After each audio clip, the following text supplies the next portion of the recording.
Hi hello friends, welcome back to a channel Joyful Home Making சேனலில் இன்றைக்கி ஒரு sweet recipe தாங்க பார்க்க போகிறோம். நிறைய நாளாக நான் ரொம்ப வீடியோலாம் போடலை, எப்பயாவது எடுக்கும் போது தான் போடுறேங்க.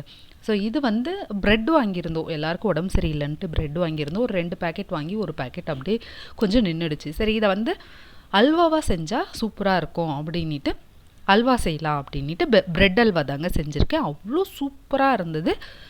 ஒரு 5 நிமிஷம் தாங்க ஃபுல்லாக காலி ஆகிடுச்சு. பட் இது ஆயில் அதிகமாக எடுக்குது, உரியுது.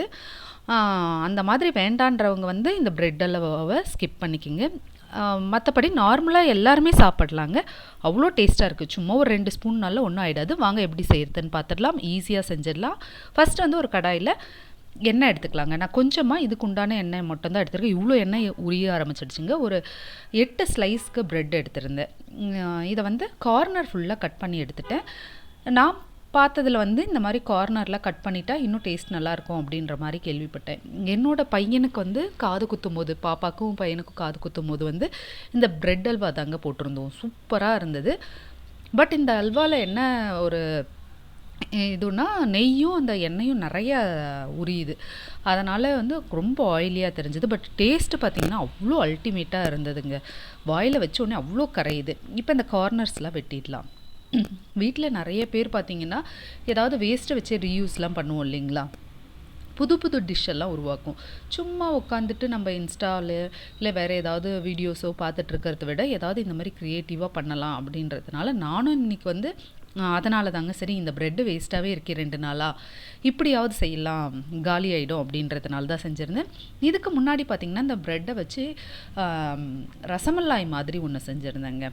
அதுவும் சூப்பராக இருந்தது. பட் அது கொஞ்சம் எனக்கு வேலையாக இருந்ததுனால சரி, இன்றைக்கி அல்வாவாக செஞ்சிடலாம் அப்படின்ட்டு இந்த மாதிரி செஞ்சுருந்தேன். புலாவ்லாம் செய்கிறீங்க அப்படின்னா கூட, வெஜிடபிள் ரைஸ்லாம் செய்வீங்க இல்லைங்களா, அப்போ கூட இந்த மாதிரி ப்ரெட்டை ஒரு 4 பீஸாக கட் பண்ணி ஆயிலில் பொரித்து கூட நீங்கள் அந்த புலாவில் போட்டால் சூப்பராக இருக்குங்க. இந்த மாதிரி நான் சின்ன வயசில் அப்பா என்னை ஒரு ஹோட்டலுக்கு கூட்டிகிட்டு போவார். அந்த ஹோட்டலில் பார்த்திங்கன்னா அந்த புலாவ் அவ்வளோ டேஸ்ட்டாக இருக்கும்.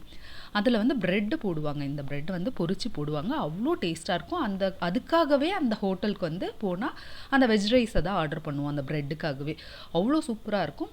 அங்கே நான் பார்த்ததுலேருந்து எப்பயாவது இந்த மாதிரி ப்ரெட்டு கிடச்சிச்சின்னா ஒரு 4 ஸ்லைஸ் மட்டும் பசங்களுக்காக பொரித்து அதில் போடுவேன். இந்த வெயிட் அதிகமாக இருக்குது, வெயிட் லாஸ் பண்ணணும்னு நினைக்கிறவங்களாம் இதெல்லாம் விட்டுருங்க. பட் இது குழந்தைங்களுக்காக சொல்கிறேன். ஈஸியாகவும் பசங்களை சாப்பிட வைக்கலாம், அதேமாரி டேஸ்டியாகவும் இருக்கும். 4 ப்ரெட்டு தான் போட்டால் ஆளாளுக்கு ஒரு ப்ரெட் அந்த மாதிரி தாங்க வரும். என் பையனுக்கு அந்த மாதிரி பண்ணும்போது ரொம்பவே பிடிக்கும். இதெல்லாம் ஒரு பசங்களை எப்படியாவது சாப்பிட வைக்கலாம் இல்லைங்களா, வெளியே சாப்பிட வைக்கிறத விட வீட்லேயே நம்ம செஞ்சு சாப்பிட வைக்கலாம் அப்படின்றதுனால தான் இப்போ ப்ரெட்டை இந்த மாதிரி கட் பண்ணி எடுத்துடலாங்க. கட் பண்ணிட்ட பிறகு ஆயிலெலாம் நல்லா காஞ்ச பிறகு இந்த ப்ரெட்டெல்லாம் போட்டு நம்ம பொரித்து எடுத்துடலாங்க. நம்ம சிம்மில் வச்சோன்னா ரொம்பவே அந்த ப்ரெட் ஆயிலில் உரிய ஆரம்பிச்சிடும். அதெல்லாம் மீடியமில் வச்சுக்கோங்க. டக்குன்னு திருப்பி போட்டு கொஞ்சம் ப்ரெஸ் பண்ணி அந்த ஆயில் ரிலீஸ் ஆன பிறகு நீங்கள் எடுத்துடலாங்க. இந்த மாதிரி நான் 8 பீசஸையும் கட் பண்ணி பொரித்து தட்டில் எடுத்து வச்சுட்டேன். இந்த மாதிரி தான் புலாவுக்கும் போட்டுடலாங்க. நிறைய டைம் பார்த்திங்கன்னா வீட்டில் சும்மா இருக்கும் போதெல்லாம் ஏதாவது செய்யலாம் அப்படின்ட்டு யோசனை வரும் இல்லைங்களா, அப்போல்லாம் நிறைய செஞ்சு இந்த வீடியோக்காகவே எடுத்திருந்தேன். பட் இப்போ கொஞ்ச நாளாக என்னால் எந்த வீடியோவும் போட முடியல, எடுக்கவும் முடியல. ஒரு மாதிரி அந்த இன்ட்ரெஸ்ட் இல்லாத மாதிரி இருந்தது. சரி, இதை செய்யும் போது எனக்கு கொஞ்சம் சரி இதை போடலாமே அப்படின்றதுக்காக தான் எடுத்தேன். உங்களுக்கு வேறு விதமாக தெரிஞ்சிருக்கும். எனக்கு தெரிஞ்ச விதத்தில் இந்த ப்ரெட் அல்வாவை செஞ்சுருந்தேன். இந்த மாதிரி பொரித்து எடுத்து வச்சிடலாங்க. கொஞ்சம் 1 2 ரொம்ப அந்த எண்ணெயில் பொரிஞ்சிடுச்சு, அதனால் கலர் கொஞ்சம் டார்க்காக இருக்குது. பட் அல்வாவில் நல்லாவே இருந்தது. அந்த மாதிரி பொரிஞ்சிருந்தால் கொஞ்சமாக கார்னர்லாம் நீக்கிக்குங்க.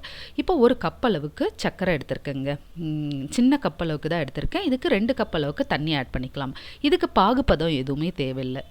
அப்படியே கொஞ்சம் ஸ்டிக்கியாக ஆகிட்ட பிறக்கே நம்ம ப்ரெட்டெல்லாம் ஆட் பண்ணிடலாம். இப்போ தண்ணியை ஆட் பண்ணிடலாம் 2 கப் அளவுக்கு. இதில் ஏலக்காய் தூள் இருந்தால் ஆட் பண்ணிக்கோங்க. என்கிட்ட ஏலக்காய் தூள் இல்லாததுனால ஒரு ஏலக்காவை அப்படியே ஆட் பண்ணிவிட்டு ஃப்ளேவருக்காக தான்.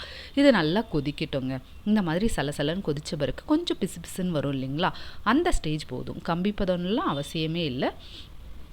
ஸோ இப்போ அந்த ப்ரெட்டை எல்லாமே போட்டுடலாம், பொரிச்சு வச்ச ப்ரெட்டெல்லாம் போட்டுடலாம். இதே மாதிரி தான் பொரிச்சு வச்சதை நம்ம புலாவ் செஞ்சுட்டு குக்கரை ஓப்பன் பண்ணிவிட்டு போட்டு மூடி வச்சுட்டோன்னா அந்த ப்ரெட்டு பார்த்திங்கன்னா அந்த புலாவ்லேயே நல்லா ஊறி அவ்வளோ டேஸ்ட்டாக இருக்குங்க.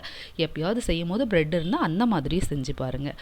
இப்போ இந்த ப்ரெட்டை எல்லாத்தையும் போட்டாச்சு. இப்போ உடனேவே அது உரிய ஆரம்பிச்சிடும், இந்த ஜீராவெல்லாம் உரிய ஆரம்பிச்சிடும். சூப்பராக இருக்கும். இப்போ கலரி விட்டுடலாங்க. அவ்வளோதான். அவ்வளோ சூப்பராக இருந்ததுங்க. என் பையனுக்கு வந்து ஸ்வீட்ஸ்னால் ரொம்ப பிடிக்கும். அதனால தான் அவனுக்காகவே இதை செஞ்சேன். வெறும் ப்ரெட்டை வந்து ஜாம் போட்டு கொடுத்தா கூட சாப்பிட்ருவான். ஜாமும் நானே வந்து ஹோம்மேடாக ட்ரை பண்ணியிருந்தேன். நிறைய வந்து ட்ரை பண்ணேங்க. ஃபஸ்ட்டு வந்து பார்த்திங்கன்னா என்னோடய அனுபவம் எல்லாமும் நான் ஒரு வீடியோவில் அப்பப்போ சொல்கிறேன். கேக் ட்ரை பண்ணலான்னு ட்ரை பண்ணேங்க. பட் வந்து அது வந்து அவ்வளோ ஹார்டாக வந்திருந்தது. ஸோ நம்மளுக்கு இது செட் ஆகலை அப்படின்னு விட்டுட்டேன். அதுக்கப்புறம் சும்மா மைல்டாக வீட்டுக்கு மட்டும் கேக் மட்டும் கொஞ்சம் ட்ரை பண்ணி செஞ்சு பார்த்துப்பேன்.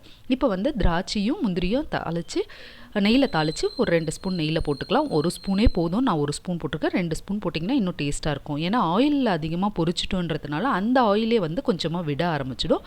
என்கிட்ட முந்திரி மட்டும் இருந்ததுனால இன்றைக்கி முந்திரி போட்டிருக்கேன். நீங்கள் பாதாம், பம்கின் சீடு இந்த மாதிரி எது வேணாலும் ஆட் பண்ணி அல்வாவை ரெடி பண்ணிடலாங்க. எப்படி ஆகிடுச்சு பாருங்களேன். அல்வா அவ்வளோ டேஸ்ட்டாகவும் சூப்பராகவும் இருந்ததுங்க. திராட்சை எல்லாம் ஆட் பண்ணி எந்த நட்ஸ் வேணாலும் ஆட் பண்ணி சாப்பிடலாம். அவ்வளோ வாயில் வச்சோடனே கரைஞ்சது. கண்டிப்பாக ட்ரை பண்ணி பாருங்கள். தேங்க்யூ.